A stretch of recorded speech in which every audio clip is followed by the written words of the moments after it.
How's it going, guys? It's Tyler Nelson from Guido's Econ class, and today I'm here to show you some new stuff I learned about game theory, and specifically its application in artificial intelligence and in poker games. So before we get into the details, let's take a second to define what game theory actually means, as we've gone over in class.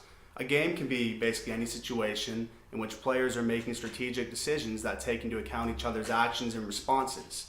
These strategic decisions can result in payoffs, which are basically rewards and benefits awarded based on the outcome of the game. Most people use game theory on a daily basis, with or without realizing it, and it's a very important part of everyday life and a very important topic in economics because of its multiple applications to many different situations such as negotiations and other business practices. Example of games in real life that can include price setting competition between different firms or consumers trying to outbid each other, perhaps at an auction from our book. Examples of payoffs in those situations can include profit for firms as they would expect, or simply bragging rights in a simple game of friendly competition. So let's jump right in with game theory in poker. Turns out poker is actually one of the best examples of game theory in real life just because of the randomness of the situations you can find yourself in. As a direct parallel to real life, you may not know what to expect. And many of the tactics that you use in those other situations I was talking about in business settings and whatnot are all the same tactics you might have to use in a game of poker. Deception could be one of those main factors. Poker is just a common metaphor for complex situations in the real world where actions can communicate intentions of private information but also have direct consequences. So the human element in poker is what plays a big factor in the separation from humans to artificial intelligence. So at the start of the game, as some of you may well know, players are given an even number of chips and they're all asked to take a hand of 2 cards, and then more cards each turn are revealed and players are asked to either fold to quit the game, or they're asked to call, or they can choose to bet. And that bet can consist of a bluff, or it could be actually putting money down that you do in fact have the best hand. So AI has basically changed the game in game theory and by way of that poker, because these games are all just the product of strategic decisions, and frankly the human mind can only compute so much, while artificial intelligence has essentially unlimited computing ability, making it more capable of making complex strategic decisions that it could potentially outsmart a human. So what would happen when you insert artificial intelligence into a poker game?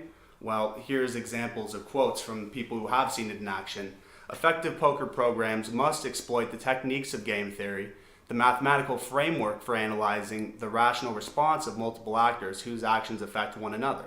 A strategy is a table that lists for each possible situation the ideal probability to choose different actions, and for complex games addressed by computer programs, the strategy is effectively the algorithm, which may encompass or demand analysis of configurations that have never been encountered before. So while a human may know their opponent and their tendencies, hence giving them a possible advantage if it's someone they know well and could possibly sniff out their goals or intentions, a computer basically starts from scratch. It doesn't know you personally. It just tries to identify based on your moves, and it constantly learns from itself and tries to patch up its mistakes. So there's actually a 3-step process for how AI algorithms do their mathematical work, and it's very similar to how a human would try and play out a game of poker. The difference is they just do it incredibly fast and have unlimited range of different possibilities to encompass in their calculation. So the first step of this process is estimating the probability that any opponent who chooses not to fold could have a better hand at the start. So they'll go around and then everyone will see their hand and they can choose whether to stay in the game and call, or they can fold because they think that their cards don't have a good chance of winning the game, which could lead them to be wasting their money if they were to partake. So step 2 of this process would be to assess the probability that the computer's own hand could win the game at the start, and then recalculating that again and again at each turn of the game. And then from that point, you have to, if you're the computer, and obviously if you're a human too, you're assessing the bets on a turn-by-turn basis to recalculate the probability that a player in the game has a stronger hand given the new cards that have been revealed on the deck. For example, if a player had a 4 and it was revealed that a 4 was one of the new cards in the deck, then another player may bet an extra amount given that they have the 4 in their hand and they want to scare other people out of the game, or they could bluff so that other people will think well, look, this guy has the 4, he might have us beat with his hand at the end. The specific AI program that I studied was one from the University of Carnegie Mellon, and it's called Libratus. And basically, Libratus can recruit the raw power of approximately 600 of Bridge's 846 compute nodes. Fancy language, right? Bridge's total speed is 1.3 petaflops, about 7,250 times as fast as a high-end laptop. And its memory is 274 terabytes, about 17,500 times as much as you get in that same laptop, which, by the way, is one of the best in the industry.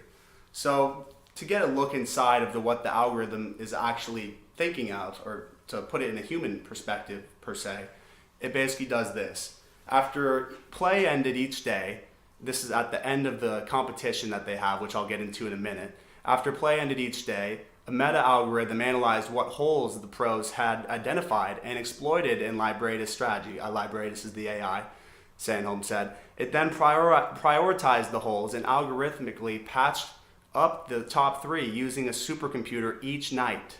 This is very different than how learning has been used in the past in poker. Typically, researchers develop algorithms that try to exploit the opponent's weaknesses. In contrast, here the daily improvement is about algorithmically fixing holes in the computer's own game. So in the past, when the computer had lost to human players, it wasn't able to calculate its own moves as well. It was more aiming to exploit other people's weaknesses, but they patched it up, and now it looks more at its own game. Each game going forward, try and patch up different ways that the humans exploited it, making it just basically every round harder and harder and harder to beat if you were to continually play. Now the question you may be asking yourself is, who's really better, the top pro players of poker in the world or this particular artificial intelligence, Libratus? Well, the answer is here. Before recent advancements, the top human players could actually beat this AI, and in 2015 they won because the computer didn't have as much of an advanced framework for calculating bets placed by itself, or to place itself and placed by other players. And this year in 2007, or last year in 2017, they did another rematch with the same guys, and they played 120,000 hands over a 20-day span, and the humans lost a combined $1,766,250 of chips. They didn't actually, spoiler alert, they didn't actually lose real money. This was all just hypothetically speaking. If they were to play in a pro tournament against this thing, how much would they really be in the hole? Well, the answer is there. They lost almost $2 million if they were to play 120,000 hands of this thing between some of the best players in the world. So that really speaks to how advanced this machinery really is. So right about now, you may be asking, well, what is a poker bot going to do for the good of the universe? Well, it's a lot deeper than that, actually. This specific poker bot is going to be used for a lot more than just poker. This was just the starting point to develop their research on the topic. So basically, game theory and AI has now reached a new frontier with the ability to bluff, like I was referencing earlier. So the computer can't win at poker if it can't bluff, says a researcher. Developing an AI that can do that successfully is a tremendous step forward scientifically and has numerous applications. Imagine that your smartphone will someday be able to negotiate the best price on a new car for you. That's just the beginning. So your smartphone, which we already are becoming cyborgs because we're so connected with them, could essentially become a tool that you could use, and while you're at the dealership trying to sketch out the new details of your car, it might get you better payments, it might get you, it save you a ton of money if your smartphone is able to say, well, you might be able to get the price down to this because we've identified these traits in the guy that's selling you the car. So I mean, that kind of application has a tremendous future, and one that obviously this is working towards a good cause. But it's not just that either. It can be used for a lot more things too. Here's another quote from another guy that was involved at Carnegie Mellon.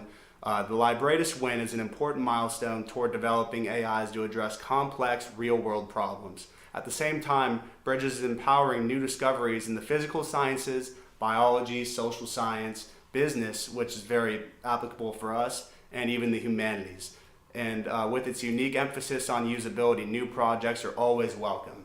So basically what these guys are doing is just saying, okay, we can develop an AI that's so versatile and so smart that it's able to compute all these complex problems in a matter of seconds, and it's able to help us determine, I mean, specifically as a country, it could help us defeat our enemies and figure out what they're trying to do using game theory, and use it in a bunch of other different ways that are going to be very practical in the future of humanity, and possibly even dangerous if you're in the movies, but we'll get into that at a different time. So to wrap up, I learned a tremendous amount from my research for this project, just about the future of what AI might hold, which is a very interesting topic to me, and coupling that with game theory, a topic that we've discussed in class and used towards other real-life practical applications. The amazing ability of these artificial intelligence computers to do what they do, it's very interesting to me, and I can't wait to see what the future holds. Thank you guys for listening, and I really appreciate it.